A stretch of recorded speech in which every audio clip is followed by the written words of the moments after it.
Assalamualaikum warahmatullahi wabarakatuh. Perkenalkan, nama saya Muhammad Aris Maulana, kelas SI Bilingual 5B dengan nomor NIM 090 3138 1823 098. Ingin menjawab soal UTS dari mata kuliah Manajemen Proyek Sistem Informasi. Soal pertama yaitu kesimpulan dari materi penyebab, masalah, dan kebijakan pengembangan sistem informasi. Soal kedua, kesimpulan dari materi merencanakan dan membuat aktivitas kerja pada proyek sistem informasi.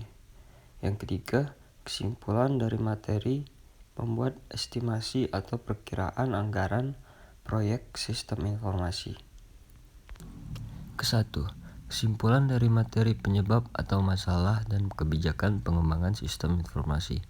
Sistem informasi mempunyai peran sangat penting. Semakin pesat perkembangan suatu perusahaan, maka sistem informasi juga mempunyai peranan sangat penting. Tuntutan keberadaan sistem informasi yang semakin baik adalah akibat adanya tuntutan perkembangan perusahaan, perkembangan teknologi, kebijakan pemerintah, perubahan prosedur, serta tuntutan kebutuhan informasi. Pengertian pengembangan informasi, sistem informasi adalah kumpulan kegiatan para analisis sistem, perancang dan pemakai yang mengembangkan dan mengimplementasikan sistem informasi.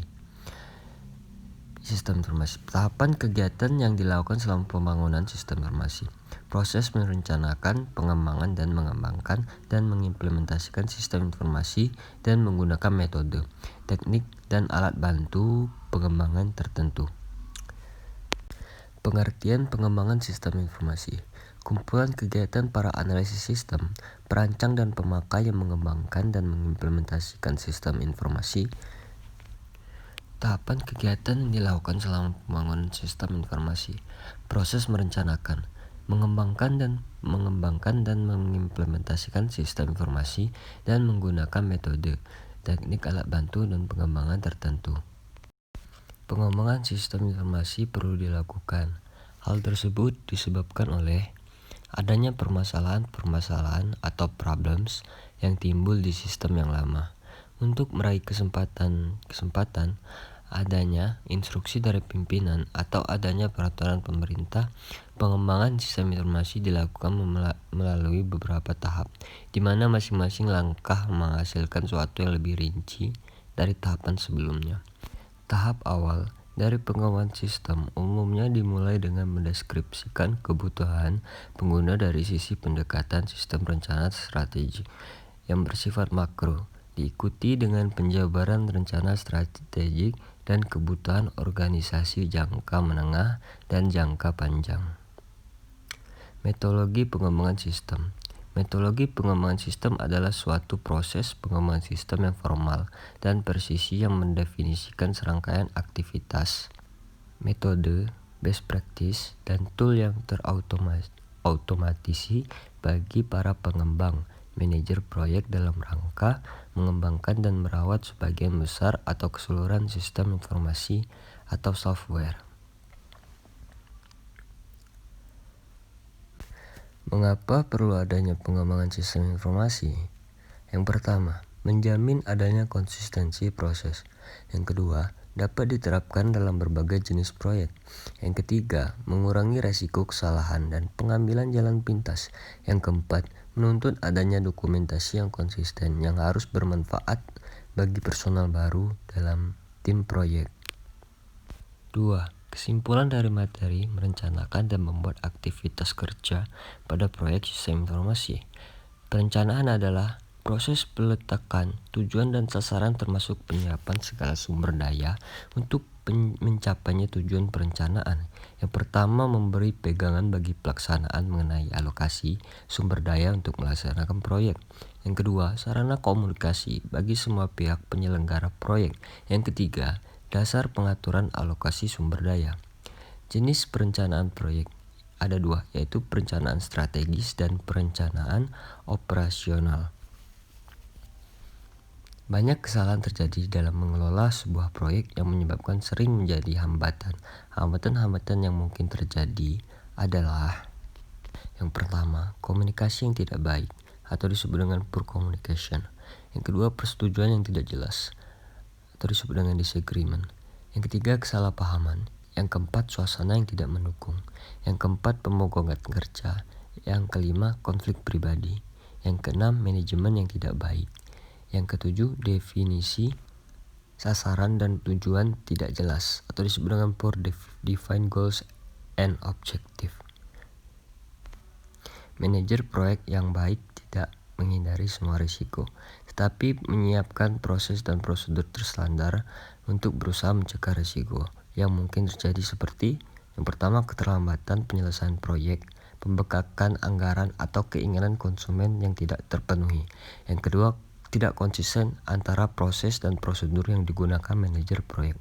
Yang ketiga, proyek tidak bermanfaat dan membuang-buang waktu dan biaya. Yang keempat, tidak sinerginya faktor internal dan eksternal yang mempengaruhi proyek. Pengertian proyek. Proyek merupakan suatu tugas yang perlu dirumuskan untuk mencapai sasaran dan yang dinyatakan secara konkret, serta harus diselesaikan dalam suatu periode tertentu dengan menggunakan tenaga manusia dan alat-alat yang terbatas dan begitu kompleks, sehingga dibutuhkan pengelolaan dan kerjasama yang berbeda dari yang biasanya digunakan. Timbulnya suatu proyek antara lain dilatar belakangi oleh yang pertama, rencana pemerintah, misalnya proyek pembangunan jalan. Kedua, pemerintahan pasar, misalnya terjadi kenaikan permintaan suatu produk dalam jumlah besar, maka perlu dibangun sarana produksi baru dari dalam perusahaan yang bersangkutan. Misalnya suatu perusahaan akan memperbarui modernisasi perangkat sistem kerja atau sistem informasi yang lama agar lebih mampu bersaing. Dari kegiatan penelitian dan pengembangan,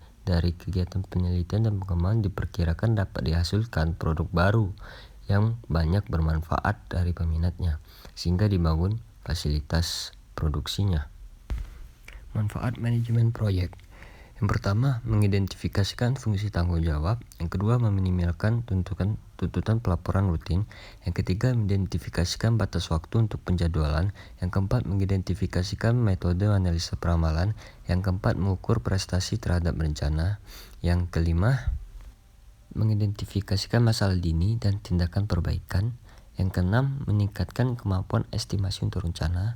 Yang ketujuh, mengetahui jika sasaran tidak dapat dicapai atau terlampau. Prinsip-prinsip yang ada dalam organisasi. Pertama, tujuan organisasi yang jelas. Kedua, tugas yang dilakukan harus jelas. Ketiga, pembagian tugas yang adil. Yang keempat, penempatan posisi yang tepat. Kelima, adanya organisasi dan integrasi. WBS. WBS adalah daftar kegiatan atau target dari ruang lingkup suatu proyek yang terorganisir dan biasa dibuat dengan menggunakan project management tools. Ada dua pendekatan umum untuk membuat WBS, yaitu berdasarkan tujuan proyek atau berdasarkan timeline proyek. Pendekatan pertama dilakukan dengan mengidentifikasikan seluruh tujuan yang harus diselesaikan sesuai dengan ilustrasi yang telah dibuat. Kemudian, WBS mengidentifikasikan setiap tugas yang diperlukan untuk membuat setiap tujuan. Sedangkan pendekatan yang kedua, setiap tugas dikerjakan sesuai dengan urutan timeline dari aktivitas yang diperlukan untuk mencapai tujuan akhir. Manfaat WBS atau disebut dengan work breakdown struktur. Yang pertama, mengurangi kompleksitas. Yang kedua, fasilitas penjadwalan dan pengendalian. Yang ketiga, estimasi biaya atau sebenarnya cost estimation. Yang keempat, penyusunan anggaran, cost budgeting. Yang kelima, perencanaan manajemen risiko atau sebenarnya risk management planning. Yang keenam, identifikasi aktivitas atau disebut dengan activity definition. 3. Kesimpulan dan materi membuat estimasi atau perkiraan anggaran proyek sistem informasi. Hal penting dalam pembuatan proposal proyek adalah estimasi dan penganggaran. Penting karena estimasi biaya dilakukan dengan kurang hati-hati sehingga menghasilkan perkiraan biaya yang terlalu tinggi, maka akan berakibat perusahaan akan kalah bersaing dengan perusahaan lain yang menawarkan harga lebih rendah dengan kualitas yang sepadan. Estimasi biaya proyek. Estimasi biaya harus sudah dilakukan sejak tahap konsepsi proyek.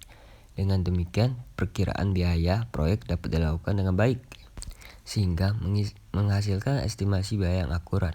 Artinya, Estimasi biaya tidak terlalu tinggi yang menyebabkan tidak mampu bersaing dengan perusahaan lain dalam tahap tender, atau tidak terlalu rendah yang meski dapat memenangkan tender namun ujungnya mengalami kesulitan pendanaan karena dianggarkan kurang. Terkadang perkiraan biaya yang rendah dilakukan dengan sengaja untuk maksud sekedar memenangkan tender. Setelah tender dimenangkan, kemudian dilakukan negosiasi dengan klien untuk memperbesar nilai proyek. Yang demikian ini disebut dengan buy-in. Praktek seperti ini berisiko dan tidak etis, namun banyak dilakukan yang berujung pada korupsi. Ada 3 pendekatan pokok dalam memperkirakan biaya yang dilihat dari cara pengumpulan informasi, yaitu perkiraan biaya secara top down. Dalam pendekatan ini, manajer puncak memperkirakan biaya seluruh proyek. Selanjutnya, gambaran umum estimasi proyek tersebut diberikan kepada manajer di bawahnya untuk melakukan estimasi biaya untuk paket kerja yang lebih kecil yang menjadi bagian dari keseluruhan pekerjaan proyek.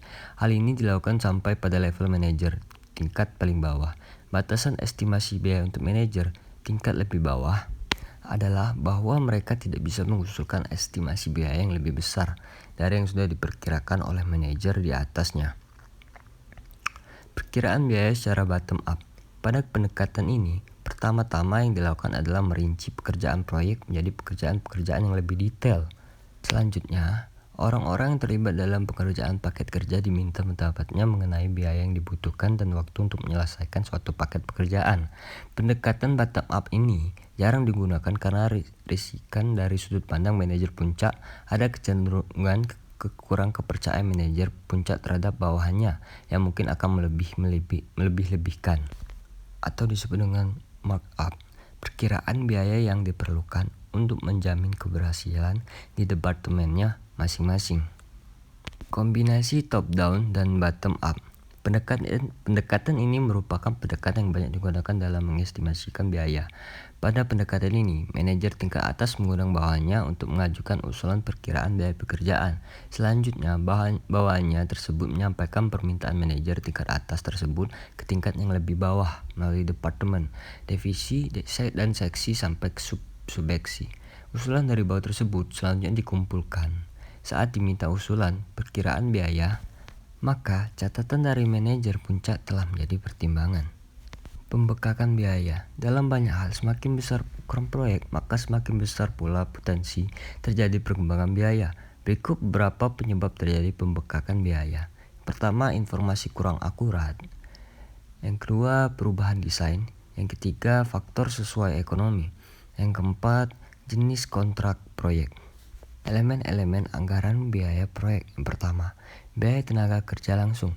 Biaya tenaga kerja langsung adalah biaya tenaga kerja yang terlibat langsung dalam pekerjaan proyek.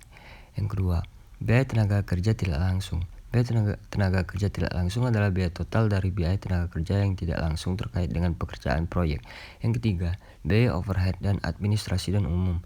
Biaya overhead adalah biaya yang tidak terkait langsung dengan pekerjaan proyek seperti misalnya biaya pekerja, sewa bangunan, peralatan, asuransi, dan lain-lain. Baiklah, itu saja yang dapat saya sampaikan. Wassalamualaikum warahmatullahi wabarakatuh.